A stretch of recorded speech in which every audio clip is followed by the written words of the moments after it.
അൽഹംദുലില്ലാഹി റബ്ബിൽ ആലമീൻ. അല്ലാഹു ഈ മാസം മുഴുവനും സജീവമായി ഇബാദത്തുകളിലും സൽക്കർമ്മങ്ങളിലും സജീവമായി ഉണ്ടാവാനുള്ള തൗഫീഖ് അല്ലാഹു നമുക്കെല്ലാവർക്കും നൽകി അനുഗ്രഹിക്കുമാറാവട്ടെ. എല്ലാവരും ജീവിതത്തിൻ്റെ തിരക്കിലാണ്. കുറച്ച് സമയം വളരെ ഗൗരവപ്പെട്ട കാര്യങ്ങൾ ഒരു നാട്ടുകാരൻ എന്ന നിലയ്ക്ക് നിങ്ങളോട് പങ്കുവെക്കാനാണ് വിചാരിക്കുന്നത്. എല്ലാവരും വളരെ തിരക്കിലാണ്, അധ്വാനത്തിലാണ്, പണിയിലാണ്. ഓരോരുത്തരും ഓരോരുത്തരുടെ കാര്യങ്ങളുമായിട്ട് ഇങ്ങനെ നെട്ടോട്ടോടുക. അവരവരുടെ കച്ചവടങ്ങളും ഇടപാടുകളും അതിനിടയിൽ കുറച്ച് കളിയും വർത്തമാനങ്ങളും ചങ്ങാതിമാരും രാഷ്ട്രീയവും സംഘടനയും പള്ളിയും പരിപാലനവും കമ്മിറ്റിയും ചാരിറ്റിയും ഒക്കെ ആയിട്ട് ഇങ്ങനെ ഓടിക്കൊണ്ടിരിക്കും. ഒരുപാട് കർമ്മങ്ങൾ നമ്മൾ ചെയ്യുന്നുണ്ട്. ഭൗതികമായി നമ്മൾ നമ്മുടെ കുടുംബത്തെ നല്ല വൃത്തിയിൽ പോറ്റുന്നുണ്ട്. അവർക്കുള്ള എല്ലാ സൗകര്യങ്ങളും നമ്മൾ ചെയ്യുന്നു. ഇനി അവസാനത്തെ 10 ലൈലത്തുൽ ഖദറിലുമൊക്കെ ആളുകൾ അങ്ങാടിയിൽ കാണുമ്പോൾ എവിടെയാ പോകുന്നതെന്ന് ചോദിച്ചാൽ മോൾക്കൊരു മൈലാഞ്ചി വേണ്ടിയിരുന്നു, മോനൊരു സോക്സ് കിട്ടണമായിരുന്നു, ചെറിയ മോക്ക് ഓളുടെ ഡ്രസ്സിൻ്റെ കളറിൽ ഷോൾ വേണമായിരുന്നു. ഇതിന് വേണ്ടിയിട്ട് വരെ നെട്ടോട്ടം ആത്മാർത്ഥമായിട്ട് ഓടുന്ന രക്ഷിതാക്കളാണ് ഞാനും നിങ്ങളുമല്ല. പ്രിയപ്പെട്ടവരെ, നമ്മുടെ കർമ്മങ്ങളെല്ലാം സ്വീകരിച്ചിട്ടില്ലെങ്കിൽ ആ സ്വീകരിക്കുന്ന കർമ്മങ്ങളിൽ നമ്മൾ പറഞ്ഞ കർമ്മങ്ങളൊക്കെ ഭൗതികമായിട്ടുള്ള കർമ്മങ്ങളായിട്ട് ചുരുങ്ങിയാൽ എന്താണ് പ്രിയപ്പെട്ടവരെ നമ്മുടെ കയ്യിൽ ഉണ്ടാവുക എന്നത് നമ്മളെല്ലാവരും ആലോചിച്ചു നോക്കും. നേരത്തെ ഇമാം ഓതിയില്ലേ, വല്ലദീന ആമനൂ വഅമിലു സ്വാലിഹാത്ത്. അല്ലാഹു സുബ്ഹാനഹു വ തആല വിശ്വസിക്കുകയും സൽക്കർമ്മങ്ങൾ പ്രവർത്തിക്കുകയും ചെയ്യുന്ന ആളുകൾക്ക് ഉലൈക അസ്ഹാബുൽ ജന്ന, അക്കൂട്ടർ അല്ലാഹുവിൻ്റെ സ്വർഗ്ഗത്തിലാണ്. മാത്രവുമല്ല ഹും ഫീഹാ ഖാലിദൂൻ, അവരവിടെ നിത്യവാസികളാണ്. ഇന്നല്ലദീന ആമനൂ വഅമിലു സ്വാലിഹാത്തി കാനത് ലഹും ജന്നാത്തുൽ ഫിർദൗസി നുസുല. നിശ്ചയമായി അല്ലാഹുവിനെ വിശ്വസിക്കുകയും അമലു സ്വാലിഹാത്തുകൾ സൽക്കർമ്മങ്ങൾ നിർവഹിക്കുകയും ചെയ്യുന്ന ആളുകൾക്ക് ഫിർദൗസാകുന്ന സ്വർഗ്ഗത്തിലാകും അവർ എന്ന് പരിശുദ്ധ ഖുർആൻ പറയുന്നു. ഖാലിദീന ഫീഹാ ലാ യബ്ഗൂന അൻഹാ ഹിബല. അവർ അവിടെ ഒരിക്കലും മതിവരാത്തത്ര മടുക്കാത്ത വിധം അവരവിടെ സ്ഥിരവാസികളായിരിക്കില്ല. ഇന്നല്ലദീന ആമനൂ വഅമിലു സ്വാലിഹാത്തി വഅഖാമുസ് സ്വലാത്ത വആതൗസ് സകാത്ത് ലഹും അജ്റുഹും ഇൻദ റബ്ബിഹിം വലാ ഖൗഫുൻ അലൈഹിം വലാ ഹും യഹ്സനൂൻ. അവർ ഭയപ്പെടേണ്ടി വരില്ല, ദുഃഖിക്കേണ്ടി വരില്ല. ഇങ്ങനെ നിരവധി ആയത്തുകൾ നമുക്ക് എല്ലാവർക്കും കാണാൻ സാധിക്കും. പ്രിയപ്പെട്ടവരെ, നമുക്കൊക്കെയും വരുമാനമുള്ളവരാണ്, ജോലിയുള്ളവരാണ്. എന്തെങ്കിലുമൊക്കെ ആയിട്ട് രാത്രിയാകുമ്പോഴേക്കും അല്ലാഹു സുബ്ഹാനഹു വ തആല ഏതെങ്കിലും ഒരു വിധേനയിൽ നമുക്ക് റിസ്ക് തരുന്നുണ്ട് എന്നുള്ള കാര്യം സത്യമാണ്. ഇവിടുത്തെ യാചകനായി നിൽക്കുന്ന മനുഷ്യനെ പോലും പശിയടപ്പിച്ചുകൊണ്ടാണ് പടച്ചതമ്പുരാൻ അവൻ്റെ രാത്രിയെ തീർക്കുന്നത് എന്നതാണ് വാസ്തവം. ഏതെങ്കിലും നിലക്ക് നമുക്ക് എല്ലാവർക്കും എല്ലാം നൽകുന്നു. പക്ഷെ അല്ലാഹുവിന്റെ മാർഗത്തിൽ സൽക്കർമ്മങ്ങളിൽ നമ്മൾ എത്ര മുന്നിലുണ്ട് എന്ന് നമ്മളൊക്കെ പരിശോധിക്കണം. നാട്ടുകാർ ചിലപ്പോൾ നമ്മുടെ മുത്തഖീന്നൊക്കെ വിളിക്കും, അയാൾ നല്ല മനുഷ്യനാണ് പറയും. നമ്മുടെ ജനാസയ്ക്ക് ചിലപ്പോൾ 4-5 തവണ ഇമാമത്ത് നിന്നിട്ടുള്ള നമസ്കാരങ്ങൾ നടക്കും. ഖബർസ്ഥാനിൽ ആളുകൾ അധികമുണ്ടാകും. ഖബറിന്റെ മണ്ണിട്ട് മൂടാൻ ഒരുപാട് ആളുകൾ കൈക്കോട്ടുകൾ പിടിക്കാൻ ചങ്ങാതിമാരി മറ്റൊക്കെ ഉണ്ടാകും. പക്ഷേ നമ്മളുടെ കർമ്മങ്ങൾ സൽക്കർമ്മങ്ങളായിട്ട് ചെയ്യാൻ പറ്റിയ പറയാൻ പറ്റിയ എന്തൊക്കെ നമ്മുടെ കൈകളിലുണ്ട് എന്ന് നമ്മൾ പരിശോധിക്കണം. നമുക്ക് അല്ലാഹു ഒരു പോരായ്മയും തന്നിട്ടില്ല പ്രിയപ്പെട്ടവരെ. നമുക്ക് അല്ലാഹു എല്ലാവരുടെയും അനുഗ്രഹങ്ങൾ അല്ലാഹു നമുക്ക് എല്ലാവർക്കും നൽകിയിട്ടുണ്ട്. നിങ്ങൾക്കറിയുമോ എത്ര ആളുകളാണ് അല്ലാഹു സുബ്ഹാനഹു വ തആലയുടെ ഈ പരിശുദ്ധ കലാമിനെ തഫ്സീർ ചെയ്തിട്ട് പണ്ഡിതന്മാരാക്കി ഒരുപാട് ഹദീസുകൾ നൽകിയിട്ടുള്ള ഒരുപാട് ചരിത്ര പുരുഷന്മാരായ പണ്ഡിതന്മാർക്കൊന്നും അല്ലാഹു നൽകാത്ത ഒരുപാട് അനുഗ്രഹങ്ങൾ നമുക്ക് അല്ലാഹു സുബ്ഹാനഹു വ തആല നൽകിയിട്ടുണ്ട്. നിങ്ങൾക്കറിയുമോ ഇമാം ബുഖാരി റഹിമഹുല്ലാ ഒരുപാട് ആയിരക്കണക്കിന് ഹദീസുകൾ ക്രോഡീകരിച്ച് 16 വർഷം കൊണ്ട് സഹീഹുൽ ബുഖാരി നമുക്ക് എഴുതി തന്ന ഇമാം ബുഖാരി റഹിമഹുല്ലാ അദ്ദേഹം ഉസ്ബെക്കിസ്ഥാനിലെ ബുഖാറയിലാണ് ജനിക്കുന്നത്. ജനിക്കുമ്പോൾ മാരകമായ രോഗത്തോടു കൂടിയിട്ടാണ് കുഞ്ഞ് ജനിക്കുന്നത്. അന്ധനായിരുന്നു അദ്ദേഹം. 2 കണ്ണും കാണാത്ത ആളായിരുന്നു ഇമാം ബുഖാരിയെ ഏറ്റവും നല്ല പണ്ഡിതനാക്കണമെന്നുള്ള നിശ്ചയദാർഢ്യം, ഈ പിതാവില്ലാത്ത ഈ കുട്ടിയെ വളർത്തി വലുതാക്കണമെന്നുള്ള നിശ്ചയദാർഢ്യം ആ ഉമ്മക്കുണ്ടായിരുന്നു. അങ്ങനെ പരിശുദ്ധ ഖുർആൻ വീട്ടിലിരുത്തിയിട്ട് പഠിപ്പിക്കുകയാണ്. അതോടൊപ്പം അള്ളാഹുവിനോട് ആ ഉമ്മ പ്രാർത്ഥിച്ചു, അള്ളാഹുവേ എൻ്റെ ഏക സന്താനത്തിന് നീ കാഴ്ച നൽകണം. അള്ളാഹുവേ എൻ്റെ ഏക സന്താനത്തിന് നീ കാഴ്ച നൽകണം. അവൻ ഏറ്റവും വലിയ പണ്ഡിതനായി ഈ മാലോകർക്ക് മുന്നിൽ അവന്റെ ധർമ്മനിഷ്ഠയോടുകൂടി പ്രവർത്തിക്കുന്ന ഒരു മകനായി മാറണമെന്നുള്ള അള്ളാഹുവിനോടുള്ള പ്രാർത്ഥന കാരണത്താൽ അള്ളാഹു സുബ്ഹാനഹു വ തആല ഇമാം ബുഖാരിക്ക് കാഴ്ച കൊടുക്കുന്നു. ഇമാം ബുഖാരി റഹിമഹുള്ളയെ 10 വയസ്സാകുമ്പോഴേക്കും ഉമ്മ വീട്ടിലിരുത്തിയിട്ട് ഖുർആൻ മുഴുവനും വ്യത്യസ്തയാക്കുകയാണ്. ഇമാം ബുഖാരിക്ക് 30 വയസ്സാക്കുമാർ 10 വയസ്സാകുമ്പോഴേക്കും 30 ജുസാണ്, 70,000 ഹദീസുകൾ സനദോടുകൂടി ബൈഹാത്താക്കിയ അദ്ദേഹം. ഇനി ഇമാം ഷാഫിഈ റഹിമഹുള്ള, നമ്മളൊക്കെ ഇന്ന് കരഞ്ഞുകൊണ്ട് കാണുന്ന ഒരു രാജ്യമില്ലേ, ഫലസ്തീനിന്റെ ഗസയിലാണ് ഇമാം ഷാഫിഈ റഹിമഹുള്ള ജനിക്കുന്നത്. 3-ാമത്തെ വയസ്സിൽ പിതാവ് മരിച്ചു. ഉമ്മാന്റെ ഒരൊറ്റ നിശ്ചയദാർഢ്യമായിരുന്നു മകനെ പഠിപ്പിച്ച് വലുതാക്കാൻ. അള്ളാഹിനോട് പ്രാർത്ഥിച്ചു, പടച്ചോനെ എൻ്റെ ഈ ഏക സന്താനത്തെ ഏറ്റവും നല്ലൊരു പണ്ഡിതനാക്കണമെന്ന് എനിക്കുണ്ട്. ഇങ്ങനെ 7 വയസ്സാകുമ്പോഴേക്കും ഉമ്മ വീട്ടിലിരുത്തിയിട്ട് 30 ജുസ് ആ മകനെ പഠിപ്പിക്കാൻ ഇമാം ഷാഫിഈ എന്നിട്ട് ഗസയിൽ നിന്ന് ദാരിദ്ര്യത്തിന്റെ അങ്ങേയറ്റത്തായിരുന്നു. 3 ദിവസങ്ങളൊക്കെ കൂടുമ്പോഴാണ് അത്ര അവർക്ക് റൊട്ടി കിട്ടാറുള്ളത്. അങ്ങനെ അന്നും ഗസയിൽ ഇന്നത്തെ പോലെ പട്ടിണി കിടക്കുമ്പോഴും ദീന് പഠിപ്പിച്ച് മകനെ വലുതാക്കുന്ന ഉമ്മമാരൊന്നും ജീവിച്ചിരുന്നു. ഇങ്ങനെ അവർ മക്കയിലേക്ക് പോവാണ്. ഇമാം മാലിക് അവിടെ ഒരു ദർസ് നടത്തുന്നു എന്ന് കേട്ടിട്ട് പണ്ഡിതന്മാരുമായിട്ട് ചേർന്ന് നിന്ന് നിന്റെ മോനെ വലുതാക്കാൻ പഠിപ്പിക്കാൻ ആ ഉമ്മ നിശ്ചയിച്ചു. ഇമാം മാലിക്കിന്റെ ക്ലാസ്സിലേക്ക് പോയപ്പം അഡ്മിഷൻ കിട്ടിയില്ല. അങ്ങനെ ഗവർണറുടെ അടുക്കൽ പോയി കത്ത് വാങ്ങി ഇമാം മാലിക്കിന്റെ അടുത്ത് കൊടുത്തപ്പോൾ ഇമാം പറഞ്ഞു, കത്തൊന്നും തന്നിട്ടൊന്നും കാര്യങ്ങൾ എടുക്കാൻ പറ്റില്ല. ആ മകൻ 7 വയസ്സുകാരനായ ഇമാം ഷാഫിഈ റഹ്മഹുല്ല ഇമാം മാലിക്കിന്റെ സദസ്സിലേക്ക് വന്നിട്ട് ഇമാം മാലിക് റഹ്മഹുല്ലയോട് പറയുന്നുണ്ട്, എന്റെ ഉമ്മാന്റെ ഒരേ ഒരു സ്വപ്നമാണ് എന്നെ പണ്ഡിതനാക്കണമെന്ന്, പഠിപ്പിക്കണമെന്ന്. അതിനു വേണ്ടിയിട്ടാണ് ഞങ്ങൾ ഗസയിൽ നിന്ന് വന്നത്. ദയവ് ചെയ്ത് നിങ്ങൾ ഞങ്ങളെ തിരിച്ചയക്കരുത് എന്ന് പറഞ്ഞു. ഇമാം മാലിക് റഹ്മഹുല്ല സമയത്ത് ഇമാം ഷാഫിയോട് ചോദിക്കുന്നുണ്ട്, ഖുർആൻ എന്തെങ്കിലും അറിയോ? ഖുർആൻ വായിക്കാൻ അറിയോ? അറിയാമെന്ന് പറഞ്ഞു. എത്ര അറിയാമെന്ന് ചോദിച്ചപ്പോൾ പറഞ്ഞു, 30 ജുസുവും എന്റെ ഉമ്മ എന്നെ മനഃപ്പാടമാക്കിയിട്ടുണ്ടെന്ന് പറഞ്ഞു. ഇമാം മാലിക് റഹ്മഹുല്ല സമ്മാനം പോലെ അദ്ദേഹത്തിന്റെ മുഅത്ത എന്ന വലിയ ബൃഹത് ഗ്രന്ഥം ഈ ഇമാം ഷാഫിയുടെ കൈകളിൽ കൊടുത്തിട്ട് പറഞ്ഞു, ഇത് വായിച്ചിട്ട് വരാൻ. 10 ദിവസം കഴിഞ്ഞാൽ ചെറിയ മോൻ കടന്നു വരിക. ഇമാം മാലിക് റഹ്മഹുല്ല വന്നുകൊണ്ടിരിക്കുന്ന മകനോട് പറഞ്ഞു, തിരക്കില്ല, ആ കിതാബ് കംപ്ലീറ്റ് വായിച്ചിട്ട് വന്നാൽ മതി എന്ന് പറഞ്ഞപ്പം ഇമാം ഷാഫിഈ റഹ്മഹുല്ലയുടെ മറുപടി എന്താണെന്നറിയോ? ഞാനിത് മുഴുവനും ബൈഹാത്താക്കിയിട്ട് വരികയാണ്. 10 ദിവസം കൊണ്ടാണ് ഇമാം മാലിക് റഹ്മഹുല്ലയുടെ മുഅത്ത എന്ന കിതാബ് ഇമാം ഷാഫിഈ റഹ്മഹുല്ല ബൈഹാത്താക്കുന്നത്. അതോടുകൂടി തന്റെ പ്രഗത്ഭനായ അതിഥിയായിട്ടും വിദ്യാർത്ഥിയായിട്ടും ഇമാം ഷാഫിക്ക് സീറ്റ് കിട്ടുകയാണ്. പിന്നെ ഇമാം ഷാഫിക്കുള്ള അവഗാഹത എന്താണെന്ന് വെച്ചാൽ, ഉമ്മാന്റെ പ്രാർത്ഥന കാരണം ഒരാൾ തൊട്ടടുത്തുള്ള ആൾ ഒരു പാഠം പഠിക്കുമ്പോൾ ഇമാം ഷാഫിക്ക് അത് ബൈഹാത്താക്കുമായിരുന്നു. ഉസ്താദിന്റെ വായിൽ എന്തെങ്കിലും ഒന്ന് വന്നാൽ ഇമാം ഷാഫിക്ക് അത് ബൈഹാത്താകുമായിരുന്നു. ഇമാം അഹ്മദ് ബിൻ ഹംബൽ എന്ന പണ്ഡിതനെ നമുക്ക് എല്ലാവർക്കും അറിയാം. ഇമാം അഹ്മദ് ബിൻ ഹംബൽ ബഗ്ദാദിലായിരുന്നു ജനനം. ശൈശവത്തിൽ തന്നെ വാപ്പ മരിച്ചു. ഉമ്മ കൃത്യമായി ഇരുത്തി ഖുർആൻ പഠിപ്പിച്ചു. 10 വയസ്സാകുമ്പോഴേക്കും ഹിഫ്ദ് കോളേജിൽ പോയിട്ടല്ല, വീട്ടിലിരുത്തിയിട്ട് 10ാമത്തെ വയസ്സാകുമ്പോഴേക്കും അഹ്മദ് ബിൻ ഹംബൽ ഹാഫിളാണ്. മാത്രവുമല്ല പ്രിയപ്പെട്ടവരെ, തന്റെ മകന് 10 വയസ്സായി. ഇനി നമസ്കാരം നിർബന്ധമാണ്.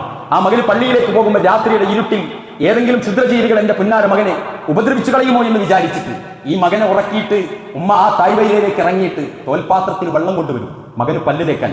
സുബഹിന്റെ വിളിയാളം വരുന്നതിന്റെ മുമ്പ് മകനെ കുളിപ്പിച്ചു മാറ്റി മകന്റെ കയ്യും പിടിച്ച് ആ ഉമ്മ പള്ളിയിലേക്ക് പോകും. അത്രേ ഉമ്മക്ക് നമസ്കരിക്കാനില്ലാത്ത ദിവസവും ഉമ്മ മകന്റെ കൂടെ പള്ളിയിലേക്ക് പോയിട്ട് പള്ളിയുടെ പുറത്ത് കാത്തു നിൽക്കട്ടെ. എന്റെ മോനെ സുബഹി കൃത്യമായി നമസ്കരിക്കണമെന്ന് വിചാരിച്ച് മകന്റെ കൂടെ പോയ ഉമ്മ. ഞാൻ ഇതെല്ലാം പറഞ്ഞെന്തിനാണെന്നറിയോ? ഒരുപാട് കർമ്മങ്ങൾ നമ്മൾ ചെയ്തിട്ട് ഭയങ്കര ബിസിയാണെന്ന് തോന്നിച്ച് ജീവിക്കുന്ന ആളുകളാണ് നമ്മളെല്ലാവരും. പ്രിയപ്പെട്ട മനുഷ്യരെ, പ്രിയപ്പെട്ട നാട്ടുകാരെ, നമ്മൾ ആലോചിക്കും, അല്ലാഹു സുബ്ഹാനഹു വ തആലക്ക് വേണ്ടി ഈ പറഞ്ഞതുപോലുള്ള അതല്ലെങ്കിൽ അതിന്റെ അടുത്തേക്ക് വെക്കാൻ പറ്റിയ ഒരു ത്യാഗം നമുക്ക് ആർക്കെങ്കിലും ചെയ്യാൻ പറ്റിയിട്ടുണ്ടോ? നമുക്ക് അല്ലാഹു ത്യാഗം ചെയ്യുന്നുണ്ടോ എന്ന് പരിശോധിക്കാൻ, കർമ്മങ്ങളിൽ നമ്മൾ നിരതരാണോ എന്ന് പരിശോധിക്കാനാ വാപ്പയെ നമുക്ക് തന്നത്, ഉമ്മയെ നമുക്ക് തന്നത്, ഭാര്യയെ നമുക്ക് തന്നത്, മകളെ നമുക്ക് തന്നത്, മകനെ നമുക്ക് തന്നത്. നിങ്ങൾക്കറിയുമോ എത്ര യുവാക്കളാണ് ഈ റമളാനിൽ പോലും നമുക്ക് റമളാന്റെ വിഷയം പറയാൻ കഴിയുന്നില്ല.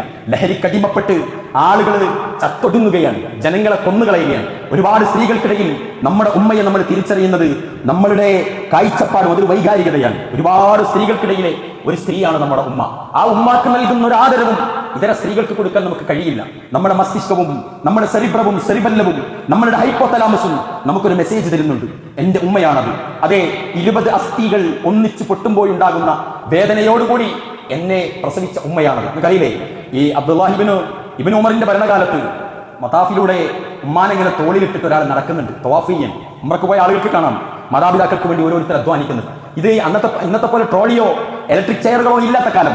ഒരു ഉമ്മയെ ഇങ്ങനെ തോളിലേറ്റിട്ട് ഒരു മനുഷ്യൻ ഇങ്ങനെ തവാഫ് ചെയ്യാൻ ആവേശത്തിൽ അയാൾ ഇങ്ങനെ ഒരു കവിത പാടുന്നത്രേ, ഈ യാത്രക്കാരിക്ക് എന്തൊരു നല്ല വാഹനമാണ് ഈ വാഹനം, ഈ യാത്രക്കാരി ഇടത്തും വലത്തും ചെരിഞ്ഞു പോകാതിരിക്കാൻ എന്റെ 2 കൈകൾ പ്രവർത്തിച്ചു കൊണ്ടിരിക്കുകയാണ്.